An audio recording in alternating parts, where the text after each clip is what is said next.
On this, let's bring in Raza Rumi, who is a political analyst and as well as a journalist. He joins us now live from New York. Good to have you on the show. So you have a constitutional clause that states that 70 seats will be allocated for women as well as religious minorities.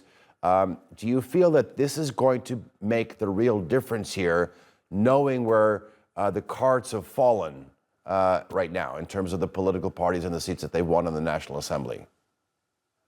Absolutely. Thank you for having me on your show. So, the reserved seats are what constitute the full strength of the parliament, and any party or a group that wants to form the government obviously needs a majority from the reserved seats as well. But the problem with the former Prime Minister Imran Khan's party has been the fact that, when they were contesting the election, they were not allowed to contest as a party because of technical disqualification, which was done by the Election Commission and then upheld by the Supreme Court as well. So now it is something that the courts will have to determine whether they can actually get reserved seats or not. And that is the moot point. But even without the reserved seats, they are the largest single bloc in the parliament.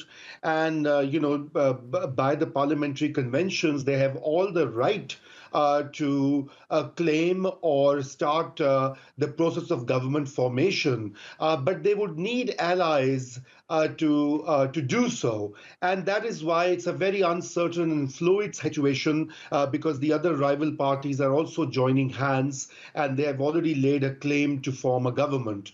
So in the next 1 to 2 days, we'll have more clarity on what actually happens.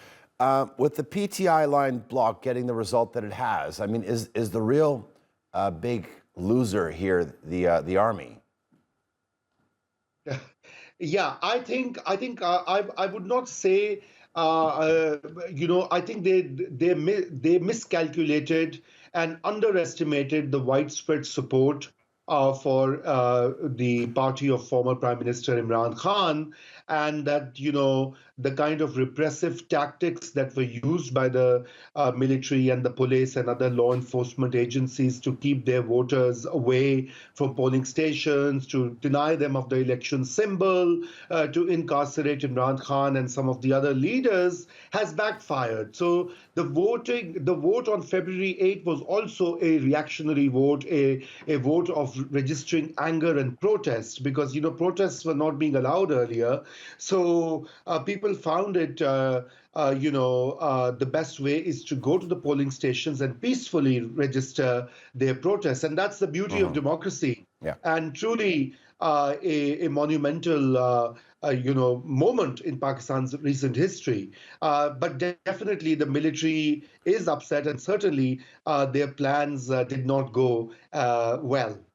Raza, I have about a minute left with you, so I want to squeeze this in. I mean, you already have a country that's struggling on multiple fronts, politically, economically, also in terms of security. How important is a timely announcement of these results and a smooth sort of transition into the formation of a new government? Oh, I cannot agree with you more.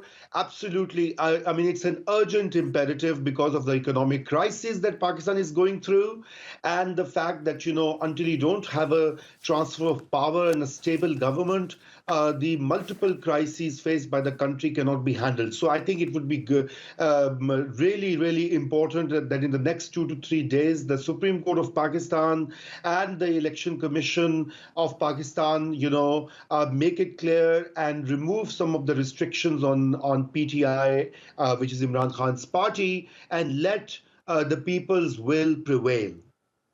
All right. Fantastic stuff. Raza Rumi, thank you very much for joining us here on Tier 2 World. I do appreciate the analysis.